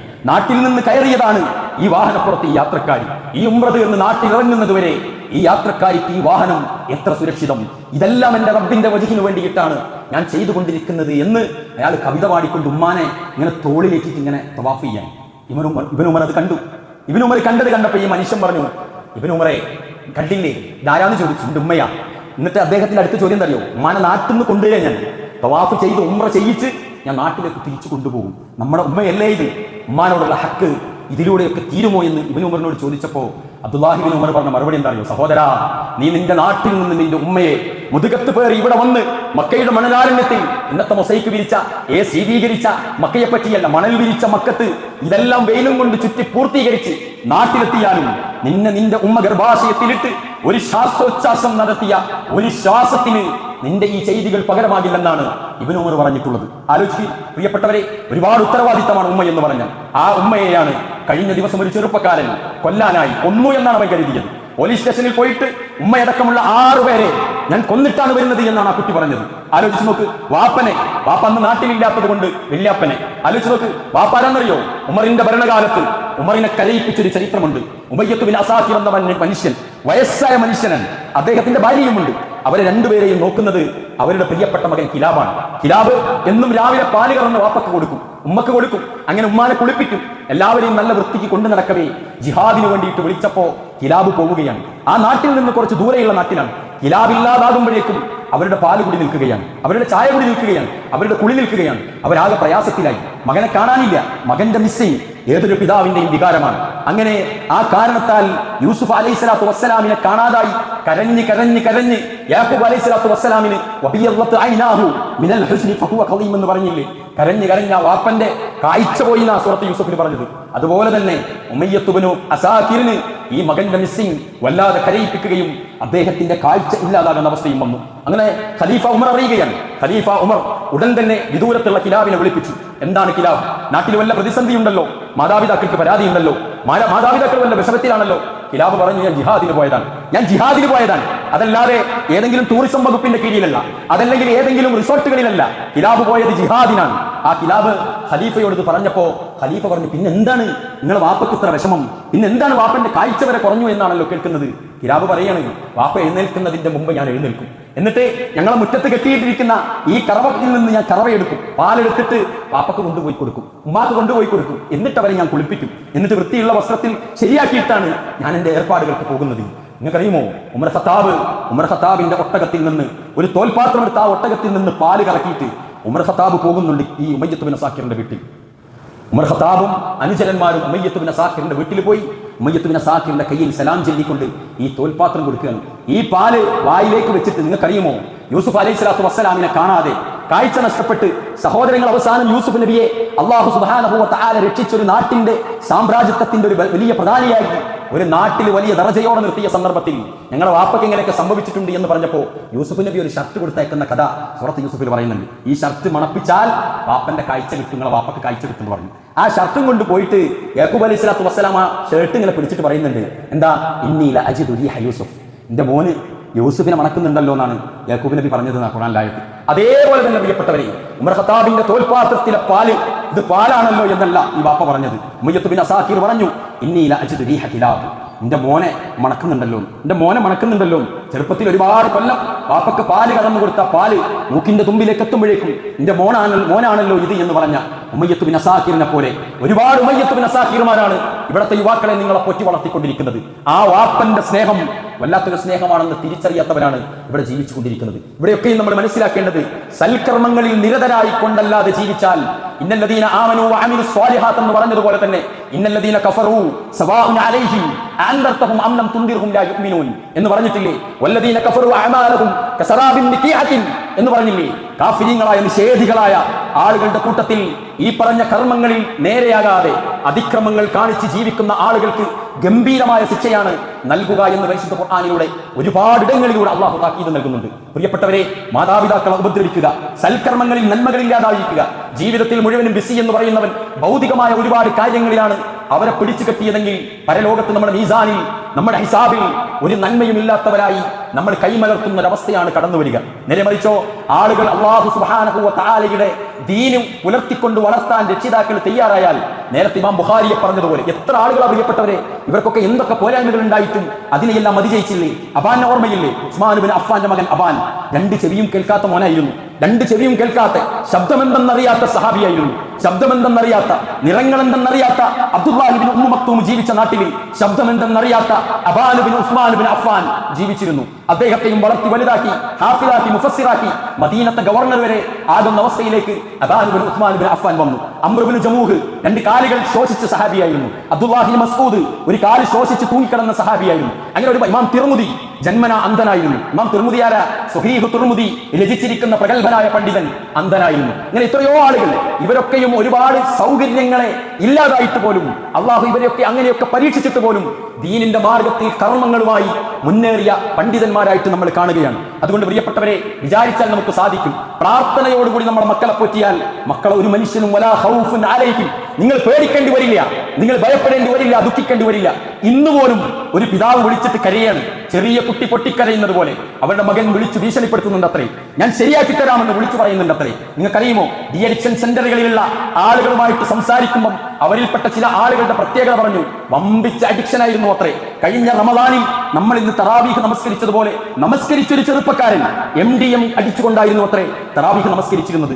MDMോടുകൂടിയായിരുന്നു അത്രേ അവൻ നോമ്പ് നോറ്റിരുന്നത്. അവൻ പകല് കഴിച്ചിട്ടുണ്ടായിരുന്നില്ല, അവൻ മഗ്‌രിബിന് ശേഷമായിരുന്നു അത്രേ കഴിച്ചിരുന്നത്. മഗ്‌രിബിന് ശേഷം നമ്മൾ പുകവലിക്കുന്നത് പോലെ, മഗ്‌രിബിന് ശേഷം നമ്മൾ റീൽസ് കാണുന്നത് പോലെ, മഗ്‌രിബിന് ശേഷം നമ്മൾ പരദൂഷണം പറയുന്നത് പോലെ, മഗ്‌രിബിന് ശേഷം MDM കഴിച്ചാൽ പ്രശ്നമില്ലെന്ന് അവൻ തിരിച്ചറിയുകയും ആ MDMുമായി തറാവീഹ് നമസ്കരിച്ച മനുഷ്യനെ ഈ ഡി അഡിക്ഷൻ സെന്ററിൽ കാണേണ്ടി വന്നു. ആലോചിച്ച് നോക്ക് പ്രിയപ്പെട്ടവരെ, ഏറ്റവും വലിയ പ്രത്യേകത എന്താണെന്നറിയോ? ഒരു മുഴുക്കുടിയനെ നമുക്ക് ഏതെങ്കിലും മോഡയിലാ കാണാൻ സാധിക്കുക. ഒരു അരക്കുടിയനെ ചുവന്ന കണ്ണുകളുമായി ആടിക്കൊണ്ട് റോഡ് സൈഡിലാണ് നമ്മൾ കാണുക. ഒരു പുകവലിക്കാരനെ, ഒരു ചെയിൻ സ്മോക്കറെ അവൻ ഹൗദുങ്കരയിൽ ഒതുവെടുക്കുമ്പോൾ ഈ മിഹ്റാബിൽ നിന്ന് നമുക്ക് സ്മെല്ല് ചെയ്തെന്ന് വരും. ഈ തോന്നിവാസങ്ങൾ കളിക്കുന്ന ആളുകളെ ലക്ഷണങ്ങൾ കൊണ്ടും സ്മെല്ല് കൊണ്ടും നമുക്ക് തിരിച്ചറിയാൻ സാധിക്കുമെങ്കിൽ MDM അടിക്കുന്ന ഒരു വിദ്യാർത്ഥിയെ, ഒരു കുട്ടിയെ മനസ്സിലാക്കാൻ കഴിയില്ല എന്നതാണ്. അപ്പൊ വാപ്പയുമായിട്ട് ഏറ്റവും വലിയ ഇന്റിമേറ്റ് ആയിരിക്കും അത്രേ. വാപ്പന്റെ കാല് തുടച്ചു കൊടുക്കാൻ, വാപ്പന്റെ കാല് ഉഴിഞ്ഞു കൊടുക്കാൻ, വാപ്പന്റെ ഷൂ പോളിഷ് ചെയ്ത് കൊടുക്കാൻ, വാപ്പന്റെ വാഹനം കഴുകി കൊടുക്കാൻ ഈ മോൻ മുന്നിലുണ്ടാകുന്ന ഉമ്മയുമായിട്ട് ഏറ്റവും വലിയ ഇന്റിമസി ആയിരിക്കും അത്രേ ഈ MDM കഴിക്കുന്ന പെൺകുടിക്ക് ഉണ്ടാവുക. എവിടെ നിന്നാണ് പ്രശ്നം? നമ്മൾ ഇവരെ തിരിച്ചറിയുക. ആരെയാണ് നമ്മൾ സംശയിക്കുക? ആരെയാണ് നമ്മൾ കയർ ചെയ്യുക? ആരെയാണ് നമ്മൾ ഗുണദോഷിക്കുക? ഒരിക്കലും സാധ്യമല്ലാത്ത വിധത്തിലാണ് നമ്മൾ പ്രാർത്ഥിക്കുക എന്നതാണ് പ്രധാനം. ഹാദിമുൽ ഹറമൈൻ ഷരീഫൈൻ, രണ്ട് ഹറമുകളുടെയും ഇമാമായ അബ്ദുറഹ്മാൻ സുദൈസി കണ്ടില്ലേ, ലോകത്തെ ഏറ്റവും കൂടുതൽ ഖാരിഈങ്ങൾ പിന്തുടരുന്ന ഏറ്റവും മനോഹരമായ ഖിറാഅത്തിന്റെ ഉടമ. അദ്ദേഹം പറയുന്നുണ്ട്, ചെറുപ്പത്തിൽ ഞാൻ നല്ല കുസൃതിക്കാരനായിരുന്നു. കുസൃതിയല്ല, നല്ല വികൃതിയായിരുന്നു എനിക്ക്. എന്റെ ഉമ്മയെ ഒരുപാട് ഞാൻ സ്വീപ്പാക്കിയിട്ടുണ്ട്. ഒരിക്കൽ ഉമ്മ എന്നെ ഓടിച്ച് പിടിച്ച് തൂക്കിയിട്ട് പറഞ്ഞു അത്രേ, നിന്നെ ഞാൻ ശരിയാക്കടാ, നിന്നെ ഞാൻ നന്നാക്കിയിട്ട് രണ്ട് ഹറമിന്റെയും ഇമാമാക്കുന്നത് വരെ ഞാൻ നിന്നെ പിന്തുടർന്ന് പിന്നാലെ ഉണ്ടാകുമെന്ന് ആ ഉമ്മ പറഞ്ഞു അത്രേ. ഇന്ന് അദ്ദേഹം ഹറമിന്റെ ഇമാമുകളുടെ ഇമാമായിട്ട് സുബ്ഹാനല്ലാഹ്, ഉമ്മാന്റെ പ്രാർത്ഥന, ഉമ്മാന്റെ ശാപം പോസിറ്റീവായ ശാപമായിരുന്നു. അതുകൊണ്ട് ആ കുട്ടി വലിയ പണ്ഡിതനായി ഇന്ന് നമ്മളൊക്കെ ഏറ്റവും മുന്നിൽ നിർത്തുന്ന ഇമാമായി ഇന്നിതാ ജീവിച്ചു കൊണ്ടിരിക്കുകയാണ് അബ്ദുറഹ്മാൻ സുദൈസ്. അല്ലാഹു ആഫിയത്ത് നൽകുമാറാവട്ടെ. നേരെ തിരിച്ചുണ്ട് പ്രിയപ്പെട്ടവരെ, സൗദിയിലെ ഒരു പണ്ഡിതനുണ്ട്, അദ്ദേഹം മരണപ്പെട്ടുപോയി. അദ്ദേഹം പ്രധാനമായും ടാർഗറ്റ് ചെയ്തിരുന്നത് യുവാക്കളെയും കൗമാരക്കാരെയും ബാല്യക്കാരെയും കൊണ്ടുവന്നിട്ട് അയാൾ ക്ലാസ് എടുക്കുമായിരുന്നു. അയാളുടെ പ്രത്യേകത എന്താ അറിയോ? കഴുത്തിന്റെ മേലോട്ട് മാത്രമായിരുന്നു അത്ര ജീവൻ ഉണ്ടായിരുന്നത്. കഴുത്തിന്റെ മേലോട്ട് മാത്രം വർക്ക് ചെയ്യും. കഴുത്തിന്റെ താഴെ മുഴുവൻ കുഴഞ്ഞുപോയ പ്രഗത്ഭനായ ഒരു പണ്ഡിതൻ. ജന്മനായല്ല പ്രിയപ്പെട്ടവരെ, കഴുത്തിന്റെ താഴെ കുഴഞ്ഞതിന് ശേഷമാണത്രേ അദ്ദേഹം ദീന് പഠിച്ചതും അദ്ദേഹം പണ്ഡിതനാകാൻ വേണ്ടി തീരുമാനിച്ചതും അതിനുശേഷമാണത്രേ. അദ്ദേഹം യുവാക്കൾ ഇങ്ങനെ ഒന്നിച്ചിരിക്കുന്ന സമയത്ത് ഒരിക്കലും പറഞ്ഞു, നിങ്ങൾക്ക് എന്നെ ഇഷ്ടമാണോ? ഇഷ്ടമുള്ളവരൊന്ന് കൈപൊക്കൂ എന്ന് പറഞ്ഞു. എല്ലാവരും കൈപൊക്കി. രണ്ടാമത്തെ ക്വസ്റ്റ്യൻ, നിങ്ങൾക്ക് നമ്മുടെ റബ്ബിന് ഇഷ്ടമാണോ യുവാക്കളെ? യുവാക്കൾ പറഞ്ഞു അതെ, എങ്കിൽ നിങ്ങൾ കൈപൊക്കെന്ന് പറഞ്ഞു. കൈപൊക്കി. എനിക്ക് എന്റെ റബ്ബിന് ഇഷ്ടമാണെന്ന് നിങ്ങൾ വിശ്വസിക്കുന്നുണ്ടോ എന്ന് ചോദിച്ചു. മൂന്നാമത്തെ ചോദ്യം. യുവാക്കൾ പറഞ്ഞു അതെ, എന്റെ കൈ ഉയരാത്തത് കണ്ടില്ലേ എന്ന് പറഞ്ഞപ്പോൾ ഒരു ചെറുപ്പക്കാരൻ വന്നിട്ട് അബ്ദുല്ലാ ഉമർ ബാനഅമയുടെ കൈ ഇങ്ങനെ ഉയർത്തിന. കൈ താഴ്ത്തിയപ്പോ അബ്ദുല്ലാഹിബിൻ ഉമർ ബാനഅമ ഒരു കഥ പറയുന്നുണ്ട്. ഞാനും നിങ്ങളെപ്പോലെ കൈ ഉയർത്താൻ കഴിഞ്ഞ ഒരു ചെറുപ്പക്കാരനായിരുന്നു, നല്ല ആരോഗ്യമുള്ളവനായിരുന്നു. എന്റെ ചെറുപ്പത്തിൽ, യുവാക്കൾ കേട്ടോളി, വിദ്യാർത്ഥികൾ കേട്ടോളി, എന്റെ യൗവനത്തിൽ എന്റെ കൂടെയുണ്ടായിരുന്ന ഒരു പോക്കിരി സംഘം ഉണ്ടായിരുന്നു. എന്റെ ചങ്ങാതിക്കൂട്ടം ഒരു തമ്മാടിക്കൂട്ടമായിരുന്നു. അവർ മദ്യപിക്കാറുണ്ടായിരുന്നു, അവർ പുകവലിക്കാറുണ്ടായിരുന്നു. അവരുടെ കൂടെ ഞാനും നല്ലൊരു പുകവലിക്കാരനായി, ഞാനും നല്ലൊരു മദ്യപാനിയായി. വാപ്പയാണെങ്കിൽ അടിക്കടി എന്നെ ഉപദേശിച്ചു, ഒരിക്കലും മോനെ നീ വഴിതെറ്റരുത് എന്ന് പറഞ്ഞു. ഇല്ല വാപ്പയെ എന്നും പറഞ്ഞ് ഞാൻ വീട്ടിൽ നിന്നിറങ്ങും. ചങ്ങാതിമാരോടൊപ്പം ഈ പറഞ്ഞ തോന്നിയാസങ്ങളിൽ ഞാൻ തുടർന്നു. അങ്ങനെ ഒരിക്കൽ നല്ലോണം പുകവലിച്ച് വീട്ടിലേക്ക് കയറി വന്നപ്പോ വാപ്പ എന്നെ കയ്യോടെ പിടികൂടിയിട്ട് അബ്ദുല്ലാ ഉമർ ബാനഅമയുടെ വാപ്പ ചോദിച്ചു, നീ പുകവലിച്ചിട്ടില്ലേ? ഇല്ല എന്ന് പറഞ്ഞു. ഇന്നത്തെ കുട്ടികൾ പറയുന്നത് പോലെ ഒരു കൂസലും ഇല്ലാതെ ഇല്ല എന്ന് പറഞ്ഞു. സത്യം പറ എന്ന് പറഞ്ഞപ്പോൾ അതെ എന്ന് പറഞ്ഞു. വല്ലാഹി അല്ലാഹുവാണ് സത്യം, നീ പുകവലിച്ചിട്ടില്ലെന്ന് പറമോനെ എന്ന് പറഞ്ഞപ്പോൾ അല്ലാഹുവാണ് സത്യം, ഞാൻ പുകവലിച്ചിട്ടില്ല എന്ന് ചെയിൻ സ്മോക്കറായി പുകവലിച്ച് കടന്നു വന്ന അബ്ദുല്ലാ ഉമർ ബാനഅമ പറഞ്ഞപ്പോ ഈ വാപ്പ പറഞ്ഞു അത്രേ, നീ ഇപ്പൊ പറഞ്ഞത് കളവാണെങ്കിൽ നിന്റെ പിരടിയുടെ താഴേക്ക് അല്ലാഹുവിന്റെ ശിക്ഷ വരുമെന്ന്. സുബ്ഹാനല്ലാഹ്. അബ്ദുല്ലാ ഉമർ ബാനഅമ പറയാ, തൊട്ടടുത്ത ദിവസം ചങ്ങാതിമാരോടൊപ്പം ഞങ്ങൾ കുളിക്കാൻ പോയതാ. ഒരു കോറിയിൽ വെള്ളത്തിലേക്ക് ഞാൻ ചാടി, പിന്നെ ഞാൻ പൊന്തിയിട്ടില്ല. എന്റെ ചങ്ങാതിമാർ എന്നെ പിടിച്ചുകൊണ്ടുപോയി ഹോസ്പിറ്റലിൽ ഇട്ടു. വർഷങ്ങളോളം നിരവധി ഓപ്പറേഷനുകൾക്ക് വിധേയമായി. ആയിരക്കണക്കിന് റിയാലുകൾ എന്റെ പിതാവിന് ചെലവഴിക്കേണ്ടി വന്നു. പിതാവിന്റെ ജോലി നഷ്ടപ്പെടുന്ന അവസ്ഥയുണ്ടായി. എന്നെ ഒരുപാട് സംരക്ഷിച്ചു പോറ്റി വളർത്തി. ഹോസ്പിറ്റലിൽ വർഷങ്ങളോളം എനിക്ക് വേണ്ടി അവർ കഷ്ടപ്പെട്ടു. എന്റെ തലച്ചോറ് മാത്രം വർക്ക് ചെയ്യുന്നു എന്നായിരുന്നു ഡോക്ടർ പറഞ്ഞത്. വർഷങ്ങളുടെ ചികിത്സയ്ക്ക് ശേഷം എന്റെ മുഖത്തെ ചില അവയവങ്ങൾ വർക്ക് ചെയ്യാൻ തുടങ്ങി. എനിക്ക് മനസ്സിലായി ഞാൻ ചെയ്തത് മഹാപാതകമായിരുന്നു എന്ന്. ഒരുപാട് കാലം തോന്നിയാസങ്ങളിൽ എന്റെ കൗമാരം കെട്ടിയിട്ടത് ഞാൻ തിരിച്ചറിഞ്ഞു. വാപ്പനോട് ഞാൻ കളവ് പറഞ്ഞു. അള്ളാഹുവിനെ സാക്ഷി നിൽക്കുന്ന അവസ്ഥയിലേക്ക് വരെ ഞാൻ എത്തുന്നുണ്ടായി. വാപ്പ പ്രാർത്ഥിച്ചത് തെറ്റിയിട്ടില്ല. വാപ്പ പ്രാർത്ഥിച്ചത് അള്ളാഹു കേട്ടു. അള്ളാഹുവിന്റെ ശിക്ഷയാണ് യുവാക്കളെ ഞാൻ എന്നീ കിടക്കുന്നത്. ഞാൻ തിരിച്ചറിവ് എനിക്ക് ലഭിക്കുമ്പോഴേക്കും എന്റെ കഴുത്തിന്റെ താഴേക്ക് തളർന്നു പോയിരുന്നു. ഞാൻ ദീന് പഠിക്കുകയും ഇനിയൊരു യുവാവിനും ഈ ഗതി ഉണ്ടാകരുത് എന്ന് തീരുമാനിച്ചിട്ടാണ് ഈ അബ്ദുല്ലാ ഉമർ ബാനഹുമ ഈ കട്ടിൽ കിടന്നിട്ടും ഈ സൗദിയിലെ പ്രവിശാലമായ നഗരത്തിലും പട്ടണത്തിലും ഗ്രാമത്തിലുമുള്ള യുവാക്കളെ വിളിച്ചു കൊണ്ടുവന്ന് ഈ ദീന് യുവാക്കൾക്ക് വേണ്ടി പറഞ്ഞു കൊടുക്കുന്നത് അതിനാണെന്ന് അബ്ദുല്ലാ ഉമർ പറയുമ്പോ മുമ്പിലിരിക്കുന്ന യുവാക്കളൊക്കെ കരയുകയില്ലായിരുന്നു. ആലോചിച്ച് പ്രിയപ്പെട്ടവരെ, അല്ലാഹു സുബ്ഹാനഹു വ തആല ശിക്ഷിക്കാൻ തീരുമാനിച്ചാൽ പ്രിയപ്പെട്ട യുവാക്കളെ നമ്മളൊക്കെ മനസ്സിലാക്കേണ്ടത് അറിയോ? പല മക്കളും വാപ്പമാരെ കബളിപ്പിക്കുകയാണ്. ഡീസന്റ് ആയിട്ട് വായിലൊരു ചുയിങ്ങോട്ട് വന്നാൽ വാപ്പ പൊട്ടനായി. വാപ്പാക്ക് മനസ്സിലാവില്ല എന്നാണ് വിചാരിക്കുന്നത്. ഏതൊരു ലക്ഷണം കണ്ടാലും നിങ്ങൾക്കറിയുമോ, കന്യകത്വം നഷ്ടപ്പെട്ട ഒരു കുമാരിയുടെ മുഖം നോക്കിയാൽ അവളുടെ കന്യകത്വം നഷ്ടപ്പെട്ടിട്ടുണ്ടോ ഇല്ലയോ എന്ന് തിരിച്ചറിയാൻ ഒരു പ്രയാസവുമില്ല. ഒരു യുവാവ് അവന്റെ വിവാഹത്തിന്റെ മുമ്പ് ലൈംഗികമായ ഒരു കാര്യത്തിൽ ഇടപെട്ടിട്ടുണ്ടെങ്കിൽ അവന്റെ മുഖം കണ്ടാൽ തിരിച്ചറിയുക എന്നത് ഒരു പ്രയാസമുള്ള കാര്യമല്ല. എന്നിട്ടാണ് ഈ ആളുകളൊക്കെയും കുടുംബത്തെയും മാതാപിതാക്കളെയും കബളിപ്പിച്ചുകൊണ്ട് ഈ തോന്നിവാസങ്ങളിൽ ഏർപ്പെടുന്നത്. കർമ്മങ്ങൾ സഫലമായി മുന്നോട്ട് പോകുക എന്ന് പറഞ്ഞാൽ നാട്ടുകാർക്ക് മുന്നിൽ ഏതെങ്കിലും ഒരു മുത്തക്കിയുടെ മകനാണെന്ന് അറിയപ്പെട്ടാൽ, സമൂഹത്തിന്റെ മുന്നിൽ മുസ്ലിം കുടുംബത്തിൽ ജനിച്ച അന്തസ്സുള്ള തറവാട്ടിലെ മോനാണെന്ന് അറിയപ്പെട്ടാലും അള്ളാന്റെ മുന്നിൽ ഇന്നഅക്രമക്കും ഇൻദല്ലാഹി അത്ഖാക്കും എന്ന് പറഞ്ഞില്ലേ, അള്ളാന്റെ മുന്നിൽ ഏറ്റവും ആദരിക്കപ്പെടുക തഖ്വയുള്ളവനാണ് എന്ന നിങ്ങളുടെ ഈ പ്രായത്തെ പിശാച് ശരിക്കും ഉപയോഗപ്പെടുത്തും. നിങ്ങൾ ഒരു കാരണവശാലും ദീനിയായ ഒരു മാർഗത്തിൽ തളച്ചിടുക എന്നത് പിശാചിന് വലിയ പ്രയാസമുണ്ടാക്കുന്ന കാര്യമാണ്. അതുകൊണ്ട് കൗമാരത്തിലിരിക്കുന്ന യുവാക്കളെയും യുവതികളെയും പിശാച് അടയിരുന്നു കൊണ്ട് പിശാച് നിങ്ങളുടെ പിന്നാലെ കൂടിയിട്ട് സുബ്ഹാനല്ലാഹ് നിങ്ങൾക്ക് ഏറ്റവും വലിയ സുരക്ഷിതത്വം നൽകുന്ന മാതാപിതാക്കൾ പോലും നിങ്ങളുടെ മുഖ്യ ശത്രുവാകുന്ന തരത്തിലുള്ള അഡിക്ഷൻ, തിന്മകളുടെ അഡിക്ഷൻ യുവാക്കളെ നിങ്ങളെ തേടി വരും. അതുകൊണ്ട് കർമ്മങ്ങൾ സഫലമാകുമ്പോൾ നമ്മളൊക്കെ ശ്രദ്ധിക്കേണ്ടത് എന്താണെന്നറിയുമോ? നമ്മളുടെ സൽക്കർമ്മങ്ങളിൽ ആളുകൾ അറിയാത്ത നന്മകളുണ്ടോ എന്ന് പരിശോധിക്കണം. ഒരാളുടെയും സർട്ടിഫിക്കറ്റ് നമുക്ക് ആവശ്യമില്ല പ്രിയപ്പെട്ടവരെ, ഒരാളുടെയും സർട്ടിഫിക്കറ്റ് നമുക്ക് ആവശ്യമില്ല, അള്ളാഹുവിന്റെ സർട്ടിഫിക്കറ്റ് ഉണ്ടെങ്കിൽ. അതുകൊണ്ട് ആളുകൾ എന്ത് തോന്നിവാസം പറഞ്ഞാലും, ആളുകൾ എങ്ങനെ നമ്മൾ തെറ്റിദ്ധരിച്ചാലും, നമ്മളെ ഉള്ളിൽ കപടതയില്ലാത്തൊരു മതം, കപടതയില്ലാത്തൊരു ആദർശം നമ്മുടെ ജീവിതത്തിന്റെ, നമ്മുടെ രഹസ്യത്തിന്റെ, പരസ്യത്തിന്റെ ഭാഗങ്ങളിൽ, നമ്മളുടെ സിരകളിൽ നന്മയുടെ ചാഞ്ചാട്ടമുണ്ടെങ്കിൽ അള്ളാഹു നമ്മളുടെ കർമ്മങ്ങൾ അള്ളാഹു സ്വീകരിക്കും. അതുകൊണ്ടാണ് സഹാബത്ത് പറഞ്ഞത്, നമ്മളുടെ ഓരോരുത്തരുടെയും കർമ്മങ്ങൾ സ്വീകരിക്കപ്പെടുമോ ഇല്ലയോ എന്ന വ്യാധിയിലായിരുന്നു ഞങ്ങൾ ജീവിച്ചിരുന്നത്. കാരണം എന്താ? അള്ളാഹുവിന്റെ റസൂൽ ഒരിക്കൽ ഓതിക്കൊടുത്തു അത്രേ, അള്ളാഹു നിശ്ചയമായും സ്വീകരിക്കുക മുത്തഖീങ്ങളിൽ നിന്ന് മാത്രമാണ് എന്ന് പറഞ്ഞത് മുതൽ സഹാബാക്കൾക്ക് വല്ലാത്ത ബേജാറായിരുന്നു എന്ന് സഹാബത്ത് പറയുന്നുണ്ടായിരുന്നു. അതുകൊണ്ട് പ്രിയപ്പെട്ടവരെ, നമ്മൾ വെറുതെ അടിപിടി കൂടിയും അല്ലെങ്കിൽ വാശി പിടിച്ചും അല്ലെങ്കിൽ ഭൗതികമായ കച്ചവടത്തിലൊക്കെ മൂടിക്കിടന്ന് എല്ലാം ആവശ്യമാണ്. പക്ഷേ നന്മകൾ ലഭിക്കുന്നിടത്ത്, അതുകൊണ്ടാണ് ഖുർആൻ പറഞ്ഞത്, റിജാലുൻ ലാ തുൽഹീഹിം തിജാറത്തുൻ വലാ ബൈഉൻ അൻ ദിക്രില്ലാ. ആണുങ്ങൾ എന്ന് പറഞ്ഞാൽ അവരുടെ നമസ്കാരത്തെയും അവരുടെ സക്കാത്തിനെയും അവരുടെ കച്ചവടമോ മറ്റ് ഇടപാടുകളോ അവർക്കൊരു തടസ്സമേയല്ല അവരുടെ കച്ചവടത്തിന് എന്നാണ് ഖുർആൻ പറഞ്ഞിരിക്കുന്നത്. അതുകൊണ്ട് ഏതേത് മേഖലയിലും റബ്ബിനെ പേടിച്ച് ജീവിക്കാൻ നമ്മളൊക്കെ ഭൗതികതയിലും മുങ്ങിക്കിടക്കുകയാണ്. താൽക്കാലികമായ ആശ്വാസം മതി നമുക്ക്, താൽക്കാലികമായ ജനങ്ങളുടെ പ്രീതി മതി, നമ്മളുടെ ഇടത്തും വലത്തുമുള്ളവന്റെ സ്നേഹം മതി. മറ്റൊരാൾ നമ്മളോട് മിണ്ടാതിരുന്നാലും, മറ്റൊരാൾ നമ്മുടെ അക്രമിയായാലും എതിരാളിയായാലും പ്രയാസമല്ലാത്ത തരത്തിൽ ജീവിക്കുന്നവരെ നമ്മളുടെ നോമ്പ് പോലും അള്ളാഹു സ്വീകരിക്കില്ലെന്നാണ് മുഹമ്മദ് മുസ്തഫ സല്ലല്ലാഹു അലൈഹി വസല്ലം പറഞ്ഞത്. അതുകൊണ്ട് കർമ്മങ്ങൾ ജീവസുറ്റതാക്കണമെങ്കിൽ ഇഖ്ലാസോടുകൂടി, അങ്ങേയറ്റത്തെ വിശ്വാസത്തോടുകൂടി ഒരു മനുഷ്യൻ നല്ലവനായി ജീവിക്കുന്നത് അവന്റെ സമൂഹം നല്ലതായതുകൊണ്ട് മാത്രമാകരുത്. സമൂഹം നല്ലതല്ലെങ്കിലും ആ മനുഷ്യൻ ഇസ്ലാമിലേക്ക് വന്നവനാണെങ്കിൽ വിശ്വാസിയായിട്ട് ജീവിക്കാനുള്ള പ്രാണി അവർ വരും. നമ്മുടെ കുടുംബം നല്ലതായതുകൊണ്ട് നമ്മൾ നന്നാകുന്നു, നമ്മുടെ മഹല്ലും സംവിധാനങ്ങളും ഉള്ളത് കൊണ്ട് നമ്മൾ ഇസ്ലാമിക വേഷം ധരിക്കുന്നു. ഇതര നാടുകളിലേക്ക് പോകുമ്പോൾ ആരോരും അറിയാത്തിടത്തേക്ക് അള്ളാഹ്ക്കൊരു വിലയുമില്ലാതെ എല്ലാ തോന്നിയാസങ്ങളും ചെയ്യുന്നവരായിട്ടാണ് നമ്മൾ ജീവിക്കുന്നതെങ്കിൽ പ്രയാസമാണ്. നിങ്ങൾക്കറിയില്ലേ, മക്കം ഫതയിൽ അള്ളാന്റെ റസൂലും സുഹൈൽ ഇബ്നു അംറും ഒരുപാട് കരാർ, മക്ക ഫതയിലല്ല ഹുദൈബിയ സന്ധിയിൽ എഴുതുന്ന വേളയിൽ സുഹൈൽ ഇബ്നു അംർ ഒരു ഡിമാൻഡ് വെച്ചു. മക്കയിൽ നിന്ന് ഇസ്ലാം സ്വീകരിക്കുന്ന ഒരാളെ, ഇസ്ലാം ആര് സ്വീകരിച്ചാലും 10 വർഷത്തേക്ക് മദീനത്തേക്ക് അവരെ അയക്കില്ല എന്ന് അങ്ങനെ കരാർ വെച്ചു. അള്ളാന്റെ റസൂൽ ഓക്കെ എന്ന് പറഞ്ഞു. സഹാബികൾ കാര്യത്തിൽ പിടിച്ചില്ല. എന്തിനാ റസൂലെ?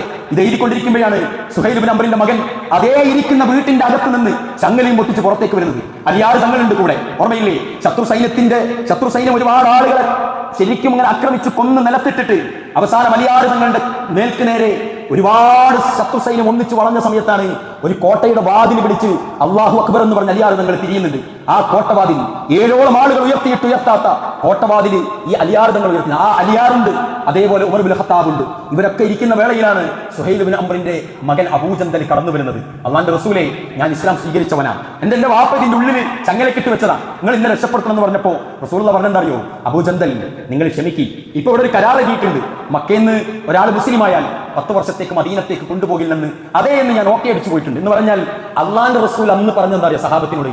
ഇസ്ലാമിന്റെ ആദർശത്തെ ഒരാൾ നെഞ്ചേറ്റിയാൽ അയാൾ 10 വർഷക്കാലം ഒരു വൃത്തികെട്ട നാട്ടിൽ ജീവിച്ചാൽ പോലും അവന്റെ ഈമാനാണെങ്കിൽ ഒരിക്കലും എന്താവില്ല, ഓൻ കേടുവരുന്ന പ്രശ്നമില്ല. അതുകൊണ്ടാണ് ഇബ്നു തൈമിയെ പോലെയുള്ള നിരവധി ആളുകൾ ഇന്ന് ജീവിച്ചിരിക്കുന്ന ചില പണ്ഡിതന്മാരെ കുറഞ്ഞ ദിവസം NIA പോലുള്ള ആളുകൾ ജയിലിലിട്ടപ്പോൾ എന്താ സംഭവിച്ചതറിയോ? ഈ തൊട്ടപ്പുറത്തുള്ള ഏറ്റവും വലിയ ക്രിമിനൽ ഇസ്ലാം സ്വീകരിക്കുന്ന അവസ്ഥയുണ്ടായിരുന്നു. ഇപ്പൊ ജീവിക്കുന്നുണ്ടാ മനുഷ്യൻ. സുബ്ഹാനല്ലാഹ്, ജയിലിലേക്ക് പണ്ഡിതരെ കൊണ്ടുപോയിട്ട് 3 മാസം കഴിഞ്ഞ് ഇറങ്ങുമ്പോഴേക്കും തൊട്ടടുത്ത സെല്ലിലുള്ള ഇസ്ലാം സ്വീകരിക്കുക. സുബ്ഹാനല്ലാഹ്, ആലോചിക്കുക. ആളുകൾ എവിടെ ജീവിച്ചാലും അവന്റെ കർമ്മങ്ങൾ കൃത്യമായി നിർവഹിക്കുന്നുണ്ടെങ്കിൽ പ്രിയപ്പെട്ടവരെ, ഒരു ബേജാറ് നമുക്ക് വേണ്ട. അതുകൊണ്ട് നമ്മുടെ മരണം കടന്നു വരുന്നതിന്റെ മുമ്പ് ഏറ്റവും നല്ല കർമ്മങ്ങൾ ചെയ്ത് മുന്നോട്ട് നീങ്ങുക. ഇഖ്ലാസുള്ള, തഖ്വയുള്ള, ഈമാനുള്ള നല്ല ആളുകളായി മാറുക.